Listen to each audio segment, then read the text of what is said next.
ঘরে পুরনো জিনিস থাকলে অনেক সময় অনেক কাজে লাগে, তাই পুরনো জামা দিয়ে আজকে মেয়েকে 3টা ওড়না বানিয়ে দিলাম।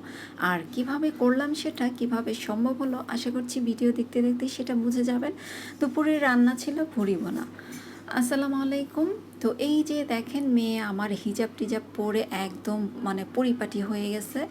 এইটা হচ্ছে গতকাল ওর একটা জামা ছিল, পুরনো জামা, তো সেটা হচ্ছে আমি আবার কেটে এরকম ওড়নার মতো করে রেখে দিয়েছি, কারণ নেটের জামা যেহেতু অনেকটাই কাজে লাগে অনেক সময় নেট, তো সেই জামার কাপড় দিয়ে হচ্ছে সেই নেটটা দিয়ে সে এরকম হিজাব পরে দেখি বসে আছে, মানে সে ওইটা নিয়েই ব্যস্ত হয়ে পড়েছে আর বলতেছে মা আমি এভাবে স্কুলে যাব এটা হিজাব পরে। আর আজকে তো এটা অনেক বড় ছিল, বড় করে কেটে আমি রেখে দিয়েছিলাম, তো আজকে আবার সে বলতেছে আম্মু এটা আমাকে কেটে একটু ছোট করে দাও। তো আমি চিন্তা করলাম এটা আমার যেহেতু কাজে লাগবে আর ও শখ করতেছে এটা পরার জন্য, তো ওকে একটু শখটা পূরণ করে দেই। ও যেহেতু আবদার করতেছে, তো এর আবদারেই হচ্ছে আমি এই যে এখন পুরনো সেই জামাটা কেটে তারপর 3টা ওড়নার ছোট ছোট সাইজ করে যাতে ও পরতে পারে, ছোট মানুষ হিসেবে ওইভাবে আমি কেটে দিচ্ছি।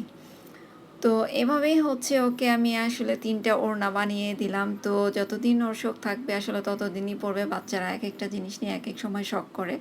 তো সেটা অনেক দিনের পুরনো জিনিস, যার কারণে অনেক দিন থেকে ওকে পরানো হচ্ছিল না, আর যেহেতু অনেক দিন পর বের করেছি তো এটা দেখে ও মানে অনেক শখ করতেছে যে এটা পরবে। তো এই জন্যই আর কি ওর শখটা পূরণ করা। তো কয়েকদিন পরে আবার এটা ফেলে দিবে, আমি জানিও রেখে দিবে এমনি, মানে আর কি বাচ্চাদের যা হয় আর কি। তো এই যে কেচি দিয়ে কাটতেছিলাম, আমার কাছে আসলে কোনো বড় ধরনের কোনো কেচিও ছিল না, তো যতটুকু ছিল কেচি যত ছোট, তো ওইটা দিয়ে ওভাবে আসলে যতটা পারি কেটে নিচ্ছি। তো এই যে এখানে হচ্ছে ছোট ছোট করে 3টা ওড়না ওকে বানিয়ে দিলাম। তো এইটা পেয়ে তো সে খুবই খুশি হয়ে গেছে। তো এই চোখের আর কি দেখা, মানে একটা জিনিস দেখলে ওরা 2-1 দিন ওদের শখ লাগে এটা পড়তে বা খেলতে, যেটাই দেখুক না কেন। তো ওইভাবে আর কি মানে একটু খেলাধুলা করবে এটা নিয়ে, তারপর কিন্তু আবার ওভাবেই ফেলে রাখবে, এটা আর ধরবেও না। তো যাই হোক ওকে ওটা কেটে তো রেখে দিলাম, আমি দিয়ে দিলাম ওকে। আর এখানে কিছু কাপড় চোপড় ছিল জমানো, তো ধুয়ে রেখে দিয়েছি, আসলে ভাঁজ করা হয়নি। তো আজকে যে এখন এগুলা ভাঁজ করতেছি, ভাঁজ করার পরে তারপর আবার রান্নাঘরে রান্না করতে যেতে হবে, কারণ সব কিছুই এলোমেলো হয়ে আছে। তো দুপুরবেলায় তো রান্নাটা আগে করতে হবে, তাহলে দেরি হয়ে যাবে রান্না বান্না। তো আগে কাপড় চোপড়গুলো ভাঁজ করে এগুলো রেখে দিই, তারপর হচ্ছে রান্নাঘরে গিয়ে রান্নাটা করে নিব। তো এই যে দেখেন রান্না করতে আসছি আর বৃষ্টিও পড়তেছে এদিক দিয়ে। তো এই যে আমি রান্না করতে করতে আবার বৃষ্টিও দেখি, আমার কাছে তো বেশ ভালো লাগে। তো রান্নাটা বসিয়ে দিলাম। আজকে দুপুরের রান্নার আয়োজনে ছিল হচ্ছে ভুড়ি বোনা, মানে বট। এই বট কে কে খেতে পছন্দ করেন?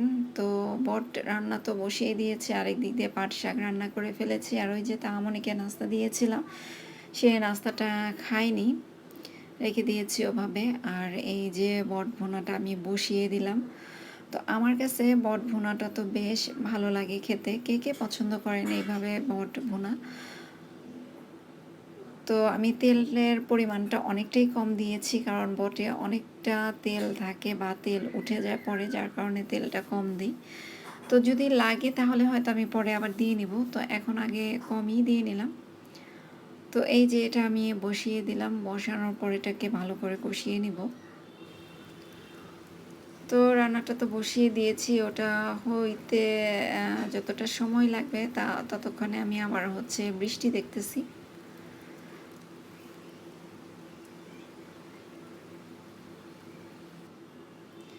তো গ্যাসটাও কমে গিয়েছে, ভাত বসিয়ে দিয়েছি, ঢাকনা দিয়ে ঢেকে দিয়েছি ভাত, তারপরে হচ্ছে বলক আসছে এখন। তো এক চুলায় ভাত আর এক চুলায় যে আমার বট রান্নাটা হচ্ছে, তো কষিয়ে টষিয়ে তারপর এটাতে আমি ঝোল দিয়ে দিয়েছিলাম, এখন হচ্ছে এটাকে রান্না করে নিচ্ছি। তো এই যে দেখেন আমার পানিটা কিন্তু শুকিয়ে গেছে, এখন এটাকে ভাজা ভাজা করে নিব। তো উল্টে পাল্টে এটাকে যতটা ভাজা যায় বট একদম মানে ভেজে এটাকে একটা কালো কালো যে ওই যে কালো ভুনা যেটাকে বলে আর কি, সেই পর্যায়ে নিয়ে গেলে এটা খেতে কিন্তু অনেক ভালো লাগে। তো তো আমি আসলে এভাবে অতটা করতে পারিনি, কারণ যতটা ভাজতে পারতেছি আমি, আসলে সময় নাই এখন, তাড়াহুড়া করতেছি। এই যে আমার বরটা এ পর্যন্ত হয়েছে, তো এভাবেই আমি নামিয়ে ফেলেছি, আর করব